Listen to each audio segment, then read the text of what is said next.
Hey, what's up? Welcome to another review. And today we're reviewing House of the Dragon Season 2. A couple of weeks ago, I made a video talking about a situation that happened in House of the Dragon that couldn't wait. And I said that I was beginning to worry if the show was going the woke way. And to be honest, I think like being woke is the least of its problems, and it is a problem.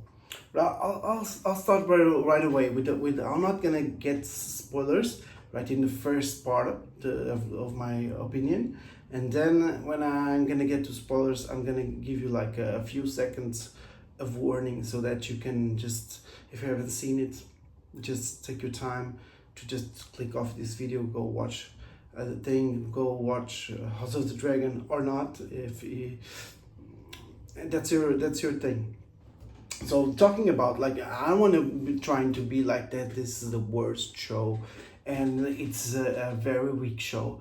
It isn't. I just think like Game of Thrones, at least until the last season, put the bar so high in the 8, 9 and 10's realm that being like a 6 now is bad for Game of Thrones.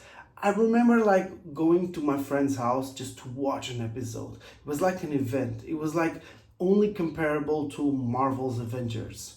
It was like, let's get the whole crew just to watch the new episode of House of the Dragon. Game of Thrones. Game of Thrones. Sorry. And I have to say that the writing in House of the Dragon is the thing that it isn't on par. What George R. Martin created a real world full of very rich stories, very rich interactions, and I think like in this season, particularly because the first season was really good. I really loved the first season. I really loved the connection with Viserys, Daemon, Rhaenyra. I enjoyed the first season so much. I was like, this is gonna be on par with Game of Thrones. This can be the next thing of Game of Thrones. This can be the redemption arc that Game of Thrones deserves. But I have to say that right now I don't believe in that, just because the writing is not gonna say that it's horrible, because it doesn't fail in every sense. Sometimes they change things that it's maybe it's the better or make things more interesting, but most of the times they change things to get their narrative. And if is it a feminist narrative or a woke narrative? To be honest, I think so. I think that they want to tell a story about women, and they empowerment of women, and women oppressed by a system not be able to be queens or kings, and the George R. R. Martin is just a vehicle for the producers and the actors just saying those things. There's a scene on the actor said, "I will change that." And that's not an interaction that it is in the book. There's not an interaction that it was written in the script. They just changed it because it felt good, and because it serves their narrative, it serves their purpose as a person. And when you're an actor, you're producing, you're doing something that it's not in the original work. You have to do it because you want to tell a better story, not because you want to tell the story that goes on par with your ideals. We're not changing perspectives here. We're making a story. You can change perspectives, like giving. Like I was always a really. I always think that was always a good choice of gaming the Valerian, like. African like skin. Let's say it how it is, and I think that was a really cool way to distinguish people who are from Valerian, who are from Dragonstone and from the King's Lane. I think it was the blood. The blood was also a little bit different. It made sense. It made total sense, and that is not total woke. But when you're making like girls kiss, or making girls like make the boys kneel, or make them like slap them around, just for the sake of being that if you want to, if you're changing characters that are men into women just because you want to, that's not what George R. R. Martin created. And that's not as a writer myself, I have a book like only like 100 people like read it. It is only printed like 100 prints. But if I was adapting my story, I wouldn't like people who changing what I did. And I get like George R. Martin probably doesn't give a fuck. He only wants money and live his rest of his life. So he's not gonna even finishing writing the books. But this is not a compelling story. This makes like a setup for the next season. Just let's forget the woke stuff for a little bit. This whole season was a little bit setup. Like Damon's story, I think it ends a really high note, but the most of the party was boring. Rhaenyra is always getting her way, even though there's no consequences yet for her. I think in the future there's gonna be some consequences. It's always the Alicent and Rhaenyra, like even though they're not sometimes the main characters, the story makes them feel that they're main characters just because they're women. And yeah, and I love Aemon on this season. Aemon was really good, the actor was really good, and Aegon also has an arc here that it's very yeah, that's very interesting to see how it's gonna happen. How it's gonna happen. It's really hard to talk about this without spoilers. So, I'm gonna give my brief thoughts and then we go to spoilers. I think this is a season. If you enjoy House of the Dragon, if you enjoy Game of Thrones, you can watch and you're all gonna have fun because the acting is really good. Like I say, the acting and cinematography are really good. You're gonna see amazing shots. The dragons are really good. The cinematography, the way that the landing, the way the details, it's way better than like Lord of the Rings things where they look made out of cardboard. They really know that the people who does the figurines and does all the things around the series, they know what they're doing. But the writing is not on par with that. It isn't. And if you want to see like you're saying this season was about Dance of the Dragons, it was about war, and it was just a setup. Like there's only one episode, there's war happening. Most of the time they just see what happened after the war, and they talk about what happened. There's no war, there's no people fighting, just people talking, and there's just like Rhaenyra and Alicent just talking, and they do some things that it doesn't make sense. The way they people teleport one way or the other also doesn't make sense. But it's still a good show. It's still like a 6 out of 10. And if 6 out of 10 is good for you, if you enjoyed the first season, why not watch this? But for me, this is comparable to The Witcher. Like I enjoyed The Witcher. Is it as good as it could be? No, it isn't. Like, is it woke? It is. I don't like when people change the story or you change the characters to make an agenda. And this is in everything, in games and everything. I'm not anti-feminist. I'm not anti nothing. I just like things how it is. And I don't like to change the story. I don't like some changes are not that bad. I'll talk about it later. But I just think that just stick to the plan, man. Just stick to the plan and make a good show. Make the story. Like Game of Thrones was good because they told the story. When they start to diverge the path, that was when it went bad. And House of the Dragon is doing the same thing, the same error. That's what it is, man. That's what it is. Like, we'll see in the spoiler section, okay? See you in a bit. Peace.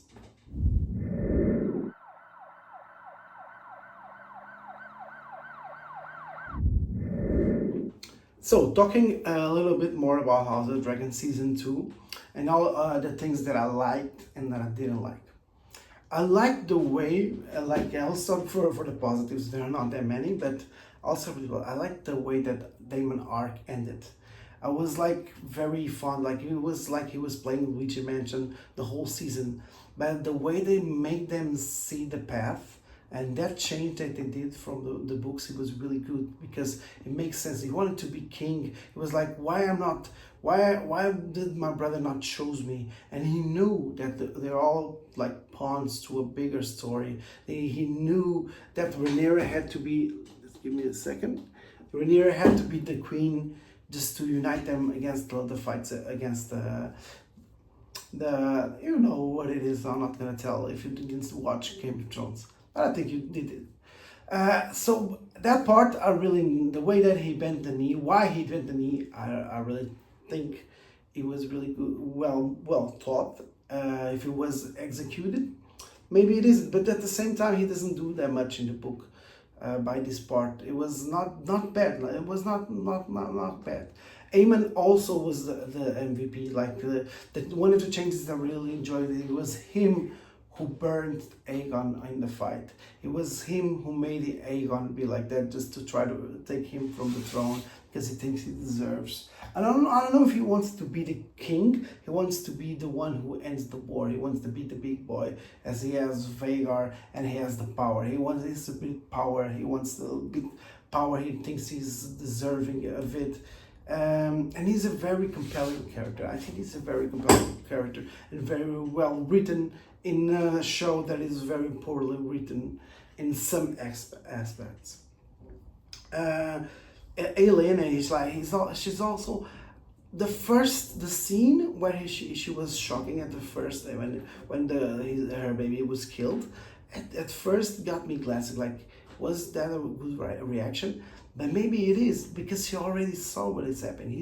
She's in a perspective that we cannot like actually understand because she already knows what's gonna happen. She looks so calm and says to Aemon that everything's gonna happen, and she just, I don't care if you kill me. It doesn't gonna change anything. That's why she was very shocked what was happening at that scene where her son gets killed, but at the same time she already knew this was gonna happen. So that made a lot of sense. That there is a really good perspective, and I really enjoyed Rhaenys death. I really think that the episode was really top notch. It was like a 9 out of 10. It was amazing. The fight scenes, the all the things happening, the dragons, the CGI. It was a really good episode. That was an episode like on par with the best Game of Thrones episodes that we had ever. Let's be honest, ever. It was really good. Even the conversation, interaction in that episode was really good. And I have to say that made me a little bit hope that more of the season. I was hoping like the season finale. The season finale was more like that, more a war. Rhaenyra finally take over King's Landing. That's what I was hoping, but no, it's just a setup, and and it's a setup for the setup, and that is a setup, and it was like last season when it ended, it went in such a high note. It was like he killed his son. Now Rhaenyra is looking for blood. Daemon was looking for blood, and as the season went by, they kind of forgot about that, and it was just like afraid of pulling the gun. And all in his last episode, he's all of a sudden again just trying. It looked like we went from episode 1 to episode 8, and even though it's like 6 or 7 hours of content, it looked like nothing that much happened in the sense of war. Some things happened, okay, some people died, but not much. We didn't see much. That's one of the things. Like for you to have some of the perspectives of some of the things, you need to see it. If you're not seeing people dying, if you're not seeing the perspective, when someone's telling like, did you massacre those people? Like people gonna die in this war. If you're not seeing the war happening, if you're not seeing the people die, the innocent lives that are happening because of this fight of both sides, it's not gonna have stakes. It's not gonna matter that much. For us, it's just people talking this and that, and people plotting. But we want to. It's not fighting for this. I don't want to see John Wick fighting. I want to see like not that much talking, but actually things happening, and there's a lot of setup. Ending this season with a setup is not. It's not a good thing. It's not a good thing, and it's also not a good thing that I don't know how the writers think about that. There's no one on set that can tell. I don't think this is a good idea. Rhaenyra goes to Alicent like he goes to King's Landing. No one noticed. Alicent goes to Dragonstone. No one knows. Are they Metal Gear? Are they like Splinter Cell? Are they ninjas? And they are dressed like royalty. No one's gonna notice that if they are, or at least make some sense, at least make them look like a beggar, make a disguise or something like that. No one can travel that distance in the middle of the war. Everyone, and you can see, imagine when we see Game of Thrones, just transporting Arya was so hard. Transporting, everyone was looking for her. Everyone was looking for the Stark. And now, like, it's so easy. Like, they magically teleport and they choose to talk with one another, never knowing if one would just say, no, you're gonna stay here, and I'm gonna use you as a bargain to end the war. It's just because the writers want those interactions between two amazing, powerful women. Even that I don't like, because in the book is not Alicent versus Rhaenyra, it's Alicent versus Aegon. I like the idea that Alicent put the seed, but now with Aegon, it should be Aegon versus Rhaenyra, should be Aemon versus Rhaenyra, not always trying to put women in power, like a female perspective. The scene with the kids already talked about it. The new character that they bring in this season finale, Lothar, nothing like that, just pushing Thailand around and just say, I have many wives, just be looking. This trying to be like what type of agenda are you trying to promote? Just changing the character and just changing all this and make the other guy, the Lannister, look silly just because it worked. It worked with the character in Game of Thrones, because she was like that. She was a noble knight. She was trained. It was so good. Like making this character, come on, that completely sucked. And I think again that this is an agenda, a narrative. It's like in the same directors and producers that get the Witcher story and just say, I like The Witcher. Let's change the story for the women, have more interaction. It's gonna be a story about not The Witcher, but about these women. It's the same thing in House of the Dragon. And for me, I will not say that I'll not watch it anymore, because I would be lying. I really want to see what's gonna happen between Aemon and Daemon. They are my favorite characters. They change Alice again a little bit on the, and they have Nettles. Nettles doesn't even catch the story. But I could be like an hour ranting about what it is in the book. It isn't here. I'll just say and leave it like that, because there's some cool things when there's fighting, when there's things happening. There's a thing like this. There was a dialogue with Christian Cole, and it almost redeemed him. The way that I still don't like him, but the way that he said all those things, he said that being lustful, he's also suffering. I don't think he suffered that much banging like the two of the most hottest women in the kingdom, but at the same time, I understand his struggles. That dialogue made me understand him a little bit more, and as a character that makes sense. In a character that I don't like that much. I don't think it's very well portrayed in this show. But that interaction was really good. Other thing that I'm hoping that next season is gonna be a banger, but knowing what I know now, probably they're gonna make some shit up that doesn't make sense. They're gonna make like Rhaenyra get get to King's Landing like in 3 episodes.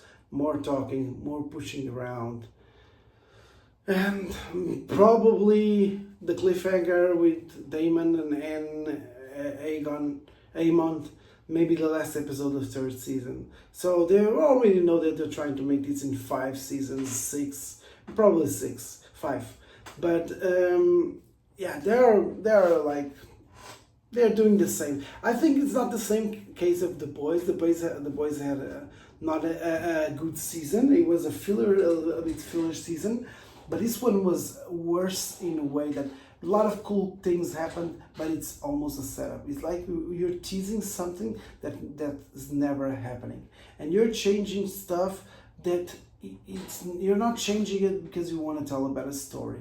You're changing it because it serves your agenda. That for me is wrong. That's for that reason that I cannot say that Game of Thrones is that House of Dragon is on Game of Thrones level. If you watch it, it's cool. You're gonna see dragons. You're gonna see stuff. That's why they put it there, because they know they're gonna catch you with that. But at the same time, I'm disappointed. It was one of my favorite shows. I stayed up late just to see the season finale, just to be disappointed. And I'm not making this video just to bash or saying things or trying to piss the producers. I'm just telling that, just tell a good story, man. Tell the stories of the books. That's why you wanted to tell the story. I know that in the books it's more, it's not really a tell. It's like how people told the story. It can be changeable, but when you change it that much, I think it gets diluted. I think the message gets diluted. I hope we can go in the same directions. There's another thing that I didn't like. I have to, before we wrap the video, they in the final episode they don't tell Aegon that his dragon is alive. How can you not tell that his dragon is alive? How can he not for months did not ask if his dragon is alive? And they chose to hide it? Can they hide it that much? Why did they hide it? It was for that the enemy that didn't know, but why didn't Aegon know? And why didn't he ask? Yeah, and probably yes, that it's a plot convenience. It's something that they didn't thought about it, because they are talking about putting the interaction. They think that it's gonna be nice, like Daemon bending the knee and just throwing Thailand in the mud. That is what they want to do. And let's not forget the scene where they choose the dragon riders. That scene, the idea of Vermithor killing the people. It looked good on camera. It was really good. I have to tell it, but it didn't make no favor seeing Renata like, people they are being killed. Oh, okay. Let's see what happens. But that's war. At the same time, it's war. It's war. I just think that the way they do some stuff, it's not amazing. It's not amazing, but it is what it is. I'm just ranting, so I'm gonna finish up the video. I hope you enjoy it. Put a like, subscribe if you want to.